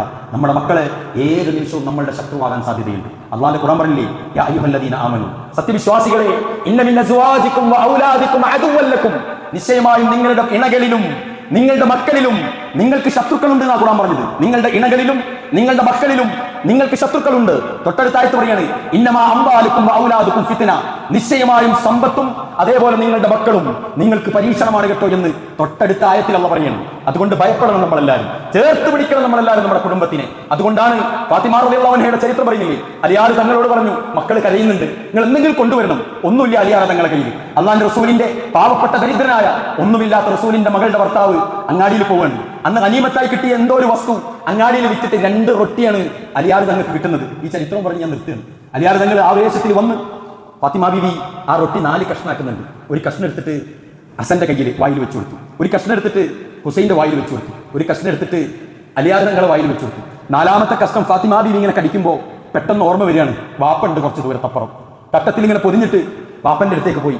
അള്ളാന്റെ റസൂല് അവിടെ ഇരിക്കുകയായിരുന്നു. അസ്സലാമു അലൈക്കും എന്ന് പറഞ്ഞ് വാപ്പനെ കെട്ടിപ്പിടിച്ച്, നിങ്ങൾക്കൊരു സാധനം കൊണ്ടുവന്നിട്ടുണ്ട്. ആവേശത്തിൽ തട്ടത്തിൽ നിന്ന് നേർത്തിയിട്ട് ആ റൊട്ടി നമ്മുടെ റസൂലിന് കൊടുക്കുന്നുണ്ട്. അള്ളാന്റെ റസൂല് ആവേശത്തോടെ വാങ്ങിക്കടിച്ച് വേഗത്തിൽ ചവച്ച് വിഴുങ്ങിയിട്ട് ഫാത്തിമ ബീവിനെ കെട്ടിപ്പിടിച്ചിട്ട് പറഞ്ഞു, ഫാത്തിമ, ഇതുപോലുള്ള കനമുള്ള ഒരു ഭക്ഷണം നിന്റെ വാപ്പ ചവച്ചിട്ട് 3 ദിനരാത്രങ്ങളായി ഫാത്തിമ എന്ന് പറയുന്നു. പ്രിയപ്പെട്ടവരെ, നമ്മൾ ചെയ്യുന്ന കർമ്മത്തിന് അതുപോലത്തെ ജീവൻ ഉണ്ടാവണം. ഒരു കഷ്ണം റൊട്ടിയാണെങ്കിലും അയൽക്കാരനായി വിദൂരത്ത് കിടക്കുന്ന വാപ്പക്ക് നമ്മൾ ഉണ്ടാക്കിയ ആ സുഭിക്ഷമായ രുചികരമായ ഭക്ഷണത്തിന്റെ ഒരു ചെറിയ പിടിയെങ്കിലും അയൽവാസിക്ക് കിട്ടണമെന്ന് വിചാരിക്കാൻ, അതേപോലെ തന്നെ നമ്മുടെ കുടുംബക്കാർക്ക് കിട്ടണമെന്ന് വിചാരിക്കാൻ, അവരൊക്കെ നമ്മളെക്കാളും അടിപൊളിയായിരിക്കുമെന്ന് തീരുമാനിച്ച് സമാധാനിച്ചുറങ്ങേണ്ടവരല്ല നമ്മൾ. അയൽവാസി നമ്മളെ കൊടുക്കുമെന്നുള്ള കാര്യത്തിൽ ഒരു സംശയവും വേണ്ട. നിങ്ങൾക്കറിയോ, ഒരു ചരിത്രവും കൂടി ഞാൻ പറയുന്നു. ഇമാം ഹസനുൽ ബസരി റഹിമഹുല്ലാ എന്ന പണ്ഡിതന്റെ അയൽവാസി ഒരു ക്രിസ്ത്യാനിയായിരുന്നു. ആ ക്രിസ്ത്യാനിക്ക് ഒരുപാട് കന്നുകാലി സമ്പത്തുണ്ട്. ആ കന്നുകാലിയുടെ ആല കെട്ടിയിരിക്കുന്നത് ഹസനുൽ ബസരിയുടെ വീടിന്റെ ഓരത്താണ്. എന്നിട്ട് അവിടെ നിന്ന് ഇങ്ങനെ മാലിന്യങ്ങൾ ഇങ്ങനെ ഒഴുകിയിട്ട് വരും. ഹസനുൽ ബസരിയുടെ മിറ്റത്തേക്കായി ഒലിച്ചു വരുന്നത്. അദ്ദേഹം ഇത് പറഞ്ഞില്ല അയൽവാസിയോട്. അദ്ദേഹം ഇങ്ങനെ അത് എടുത്തു മാറ്റും. അങ്ങനെ 3-4 ദിവസം ഹസനുൽ ബസരിക്ക് പനിയായി അദ്ദേഹം കിടപ്പിലായിപ്പോയി. അപ്പൊ മുറ്റത്ത് നിന്ന് എന്നും നല്ല സൗഹൃദം കാണിക്കുന്ന ഇദ്ദേഹത്തെ കാണായിട്ട് ഈ ക്രിസ്ത്യാനിയായ മനുഷ്യൻ വീട്ടിലേക്ക് വരുന്നുണ്ട്. ഹസനുൽ ബസരിയെ കാണാൻ വേണ്ടി വരുമ്പോൾ തന്നെ ഭയങ്കര ദുർഗന്ധ. നോക്കുമ്പോൾ തൻ്റെ വീട്ടിൻ്റെ ഓരത്ത് നിന്ന് ഇങ്ങനെ മാലിന്യങ്ങൾ ഒഴുകിയിട്ട് ഈ ഹസനുൽ ബസരി എന്ന മനുഷ്യന്റെ മുറ്റത്ത് ഇങ്ങനെ കളം കെട്ടി നിൽക്കുകയാണ്. ആകെ ലജ്ജിതനായി ഹസനുൽ ബസരിയുടെ അടുക്കലേക്ക് പോയിട്ട് പറഞ്ഞു, വല്ലാത്ത കഷ്ടമാണല്ലോ, എന്ത് പറ്റി നിങ്ങൾക്ക്? അസുഖമായിപ്പോയി. എന്താണ് മുറ്റത്തൊന്നായിട്ട് ദുർഗന്ധമാണല്ലോ, എൻ്റെ വീട്ടിൽ നിന്ന് വരുന്ന മാലിന്യങ്ങൾ മൊത്തം നിങ്ങൾ വീട്ടിലാണല്ലോ, ഒക്കെ ഞാൻ ശരിയാക്കി തരട്ടോ, എല്ലാം പരിഹരിച്ചു തരാം, നമുക്കൊന്ന് പറഞ്ഞുകൂടായിരുന്നു എന്ന് പറഞ്ഞു. ഹസനുൽ ബസരി പറഞ്ഞു, അതൊന്നും പ്രശ്നമാക്കണ്ട, ഞാൻ 3-4 ദിവസം കട്ടിലായിപ്പോയതുകൊണ്ടാ അതവിടെ ഇങ്ങനെ ഉണ്ടായിക്കിടന്നത്, ഞാനതൊന്നും എടുത്തു മാറ്റാറുണ്ട്, ഞാനും എൻ്റെ ഓളും അത് എടുത്തു മാറ്റും. ഹസനുൽ ബസരി അന്നേരം ഈ ക്രിസ്ത്യാനി പറഞ്ഞു, അതെന്ത് നിങ്ങൾ ചെയ്യുന്ന ആവശ്യം, നിങ്ങൾക്ക് എന്നോടൊന്ന് പറഞ്ഞാൽ പോലും, ഞാനതിപ്പോൾ തന്നെ പരിഹാരം ഉണ്ടാക്കി തരാം. എത്ര ദിവസമായി ഇതിങ്ങനെ ഒലിക്കാൻ തുടങ്ങിയിട്ടെന്ന് ചോദിച്ചു. ഹസനുൽ ബസരി റഹിമഹുല്ലാ പറയാ, 20 വർഷമായി. 20 വർഷമായി അദ്ദേഹത്തിന്റെ കർണവടം തെറിച്ചു പോകാത്തത് ഭാഗ്യം. ഈ ക്രിസ്ത്യാനിയായ മനുഷ്യന്റെ തല താഴ്ന്നു പോയി. 20 വർഷമായി അത്രേ ഈ ക്രിസ്ത്യാനിയുടെ ആലയിൽ നിന്ന് ചാണകവും മാലിന്യവും അടക്കമുള്ള ദുർഗന്ധം ഹസനുൽ ബസരിയുടെ വീടിന്റെ മുറ്റത്തേക്ക് ഒലിക്കാൻ തുടങ്ങിയിട്ട് 20 കൊല്ലായി. അയാൾ ചോദിച്ചു, എന്തെങ്കിലും പറയാഞ്ഞത്? എന്ത് പറയാനാ, ഞാൻ എൻ്റെ ഓളും അതെടുത്തു മാറ്റും, ഇതിപ്പോ എനിക്ക് സുഖമില്ലാണ്ടായിപ്പോയതുകൊണ്ട് അതവിടെ വന്ന് കിടന്നു എന്നാണ്. അദ്ദേഹം തലയും താഴ്ത്തി വീട്ടിലേക്ക് പോയി കുളിച്ച് മാറ്റി തിരിച്ചു വന്നിട്ട് ഹസനുൽ ബസരിയോട് പറഞ്ഞു, എനിക്ക് ഇസ്ലാം സ്വീകരിക്കണം. സുബ്ഹാനല്ലാഹ്, അദ്ദേഹം ഇസ്ലാം സ്വീകരിച്ചു എന്നാ. അദ്ദേഹത്തിന്റെ ആ ഒരൊറ്റ ഡീലിൽ അദ്ദേഹത്തിന് ഇസ്ലാമിലേക്ക് കടന്നു വരാനുള്ള ഹിദായത്ത് അല്ലാഹു കൊടുക്കുകയാണ്. നമ്മളൊക്കെയോ അയൽവാസിയുടെ ഒരു പുളിൻ്റെ അങ്ങനെ തിരിഞ്ഞ് വന്ന് നമ്മുടെ കാറിൻ്റെ ഡാഷുമലോ ബോണറ്റുമലോ വീണാൽ നമ്മൾ മോനെ വരുത്തിക്കും ഗൾഫിൽ നിന്ന് ഇത് ചോദിക്കാൻ പോകാൻ അല്ലേ? അപ്പുറത്തെ വീട്ടിലെ കോഴിയോ അപ്പുറത്തെ വീട്ടിലെ പൂച്ചയോ നമ്മുടെ മുറ്റത്ത് അപ്പിയിട്ടാൽ നമ്മളത് കോരിയിട്ട് എങ്ങോട്ടാ എറിയുക? ഓൻ്റെ വീട്ടിൽ തന്നെ കൊണ്ടുവരണം നമുക്ക് അല്ലേ? അവിടുത്തെ പന്ത് വന്ന് നമ്മൾ കൊടുക്കൂല, അവിടുത്തെ ആപ്പിളിപ്പുറം വീണാൽ കൊടുക്കൂല, അവിടുത്തെ മാങ്ങ ഇങ്ങോട്ട് വീണാൽ കൊടുക്കൂല, അവിടുത്തെ കാക്കയുടെ അപ്പിപ്പുറത്ത് വീണാലോ നമ്മൾ അപ്പുറത്ത് കൊണ്ടുവിടും. നമ്മൾ മുവഹീദുകളാണ്, നമ്മളെല്ലാവരും ഇരിക്കുന്നവരെല്ലാവരും മുജാഹിദുകളാണ്, ഏകനായ അള്ളാഹനെ മാത്രം വിളിച്ചു പ്രാർത്ഥിക്കുന്നവർ, ഒരു സൃഷ്ടിയെയും വിളിച്ചു പ്രാർത്ഥിക്കാത്തവരാണ്. അതുകൊണ്ട് തന്നെ അയൽവാസിക്ക് എന്തുകൊണ്ടാണ് അതിന്റെ പ്രിയപ്പെട്ടവരെ നമ്മൾ ഇഷ്ടപ്പെടാത്തത്? ഇത്രയും നല്ല മഹത്തായ ആദർശം സൂക്ഷിക്കുന്ന നമ്മളെ എന്തുകൊണ്ടാണ് നമ്മുടെ നാട്ടുകാർക്ക് ഇഷ്ടപ്പെടാത്തത്? ഏറ്റവും നല്ല സുന്നത്ത് അവലംബിക്കുന്ന, കൃത്യമായി ശൗചം ചെയ്ത് മനോഹരിക്കുന്ന, ഏറ്റവും നല്ല നഖം മുറിച്ച് ഈ പറഞ്ഞതുപോലെയുള്ള എല്ലാ വൃത്തിയിലും മുന്നിൽ നിൽക്കുന്ന നമ്മളെ എന്തുകൊണ്ടാണ് നമ്മുടെ പാർട്ട്ണർമാർക്ക് ഇഷ്ടപ്പെടാത്തത്? എന്തുകൊണ്ടാണ് നമ്മുടെ അയൽവാസിക്ക് ഇഷ്ടപ്പെടാത്തത്? അതും കൂടി തിരുത്തിയിട്ടാവണം നമ്മൾ ഈ നാട്ടിൽ നിന്ന് പിരിഞ്ഞു പോകേണ്ടത്. ആ പ്രശ്നം എന്താണെന്ന് പരിശോധിച്ച് അയൽവാസിയുടെ അടുക്കൽ പോയിട്ട് എന്താണ് നിങ്ങൾക്ക് എന്നോടുള്ള വിരോധം, എന്താണ് എന്റെ പോരായ്മ എന്ന് തിരിച്ചറിഞ്ഞ് അയൽവാസി ഒരുപക്ഷേ നമ്മളുടെ അവകാശങ്ങൾക്ക് വരെ അർഹതപ്പെട്ടവനായേക്കുമെന്ന് തോന്നിയെന്നാണ് അള്ളാന്റെ റസൂൽ സല്ലല്ലാഹു അലൈഹി വസല്ലം പറഞ്ഞത്. അതുകൊണ്ട് നമ്മളൊക്കെ ഏറ്റവും നല്ല ആദർശങ്ങൾ ആലോചിക്കുക. ഒരു വിധത്തുമില്ല, ഒരു ഹറാമും നമ്മൾ ചെയ്യുന്നില്ല. മുമ്പ് ചെയ്തവർക്ക് അള്ളാഹു പുറത്തു തരുമാറാട്ടെ. ഒരുവിധം ഹറാമുകളിൽ നിന്നൊക്കെ വിട്ടു നിന്നവരാ. ചെറുപാപങ്ങൾ ഉണ്ടെങ്കിലും അതും ഈ പറഞ്ഞതുപോലെ ഈമാൻ കൂടുമ്പോൾ ഒഴിവാക്കുന്നവരാ. ഈ പറഞ്ഞ രൂപത്തിൽ പരമാവധി സുന്നത്തുകൾ എടുക്കുന്നവരാ. ഏറ്റവും നല്ല മനുഷ്യരായി അള്ളാന്റെ റസൂലിന്റെ ഉമ്മത്തായി ഈ നാട്ടിൽ നിൽക്കേണ്ടവരാ. പിന്നെ എന്തുകൊണ്ടാണ് പ്രിയപ്പെട്ടവരെ നമ്മുടെ അയൽവാസിക്ക് നമ്മളെ പിടിക്കാത്തത്, നമ്മുടെ പാർട്ട്ണർക്ക് നമ്മളെ പിടിക്കാത്തത്, നമ്മുടെ കൂടെ നടക്കുന്ന ആളുകൾക്ക് നമ്മളെ പിടിക്കാത്തത്? എന്തുകൊണ്ടാണ്? നമ്മുടെ സ്വഭാവത്തിന്റെ പ്രശ്നമാണ്. അതുകൊണ്ട് ആ സ്വഭാവം കൂടി നന്നാക്കിയിട്ട് അള്ളാന്റെ അടുക്കലേക്ക് നമുക്ക് പോകണം. അങ്ങനെയാകുമ്പം ഇന്നല്ലദീന ആമനു വഅമിലുസ് സ്വാലിഹാത്തി കാനത് ലഹും ജന്നാത്തുൽ ഫിർദൗസി നുസല. ആ ഫിർദൗസ് ആകുന്ന സ്വർഗ്ഗത്തിൽ ഇതുപോലെ നമുക്ക് ഒരുമിച്ചിരിക്കാൻ കഴിയണം. അല്ലാഹു സുബ്ഹാനഹു വ തആല അത് നമുക്ക് എല്ലാവർക്കും തൗഫീഖ് നൽകി അനുഗ്രഹിക്കുമാറാവട്ടെ. ആർക്കെങ്കിലും 30 ദിവസം നോമ്പ് കിട്ടുമെങ്കിൽ അത് 30 അല്ലാഹു സ്വീകരിക്കണമെന്നുള്ള നിർബന്ധ ബുദ്ധിയുണ്ടെങ്കിൽ, പരസ്പരമുള്ള ബന്ധക്കേടുകൾ എന്തെങ്കിലും ഉണ്ടെങ്കിൽ അത് നന്നാക്കി ഏറ്റവും നല്ല സുഹൃതം ചെയ്ത ആളുകളായി അള്ളാന്റെ അടുക്കിലേക്ക് നോമ്പുകാരനായിട്ട് നമുക്ക് എത്താൻ കഴിയണം. ആ തീരുമാനത്തിലേക്ക് കൂടി നമ്മൾ വന്നാൽ നമുക്ക് സ്വർഗ്ഗം ഉറപ്പാണ്. അല്ലാഹു സുബ്ഹാനഹു വ തആല നമ്മെ എല്ലാവരെയും ആ സ്വർഗ്ഗത്തിൽ ഒരുമിച്ച് കൂട്ടുമാറാവട്ടെ. നമ്മുടെ പാപങ്ങൾ അള്ളാഹു പുറത്തു തരുമാറാവട്ടെ. ന്യൂനതകളുള്ള ആളുകൾക്കെല്ലാം അള്ളാഹു ഏറ്റവും നല്ലത് പകരം നൽകുമാറാവട്ടെ. അള്ളാന്റെ റസൂലിന്റെ അടുക്കിലേക്ക് കണ്ണു കാണാത്തൊരു മനുഷ്യൻ വന്നപ്പോൾ റസൂലുള്ള കരഞ്ഞുകൊണ്ട് പറഞ്ഞത് എന്താണെന്നറിയോ? എന്റെ പ്രിയപ്പെട്ട കൂട്ടുകാരെ നൽകാതെ അള്ളാഹു ആരെയെങ്കിലും പരീക്ഷിച്ചാൽ, എന്നിട്ട് അയാൾ ക്ഷമിച്ചും സഹിച്ചും ജീവിച്ചാൽ അയാൾക്ക് സ്വർഗമല്ലാത്ത മറ്റൊന്നില്ലെന്നാണ് റസൂലുള്ളാഹി സ്വല്ലല്ലാഹു അലൈഹി വസല്ലം പറഞ്ഞത്. അതുകൊണ്ട് ന്യൂനതകളുള്ളവർ, ഈ പറഞ്ഞ പോരായ്മകളുള്ളവർ, അവർ നമ്മളെക്കാളും മുന്നിലെത്തുന്ന ആളെ അള്ളാഹു അത്തരണത്തെ അവരെത്തിക്കുമാറാവട്ടെ. നമ്മുടെ എല്ലാവരുടെയും ആശകളിൽ ഹലാലായത് അള്ളാഹു പൂർത്തീകരിച്ചു തരുമാറാവട്ടെ. നമ്മുടെ മക്കൾക്ക് അള്ളാഹു കാവൽ നൽകുമാറാവട്ടെ. നമ്മുടെ മക്കൾ വ്യതിചലിക്കു പോകാനുള്ള സാധ്യതകൾ കൂടുതലാണ്. അള്ളാഹു സുബ്ഹാനഹു വ തആല എല്ലാവിധ ദോഷകരമായ വാർത്തകളിൽ നിന്നും നമ്മയും നമ്മുടെ കുടുംബത്തെയും അള്ളാഹു കാത്തുരക്ഷിക്കുമാറാവട്ടെ. എല്ലാവിധ മാരകമായ അപകടങ്ങളിൽ നിന്നും നമ്മുടെ മാതാപിതാക്കളെയും മക്കളെയും അള്ളാഹു കാത്തുരക്ഷിക്കുമാറാവട്ടെ. നാളെ സ്വർഗ്ഗവും നരകവും വേർതിരിക്കുന്ന സമയത്ത് സ്വർഗ്ഗത്തിന്റെ ആളുകളായി അള്ളാഹു നമ്മയും നമ്മുടെ കുടുംബക്കാരെയും അള്ളാഹു അതിലേക്ക് പ്രവേശിക്കുമാറാവട്ടെ. റബ്ബനാ ഹബ് ലനാ മിൻ അസ്വാജിനാ വദുർരിയാതിനാ ഖുറത അയുനിൻ വജ്അൽനാ ലിൽ മുത്തഖീന ഇമാമാ. അല്ലാഹുമ്മ ഇശ്ഫി അംറാദനാ വർഹം അംവാതനാ തവഫനാ മുസ്ലിമൻ والحقنا بالصالحين آمين برحمتك يا ارحم الراحمين. وصلى الله وسلم وبارك على نبينا محمد وعلى اله وصحبه اجمعين والحمد لله رب العالمين. اللهم صل على محمد وعلى ال محمد.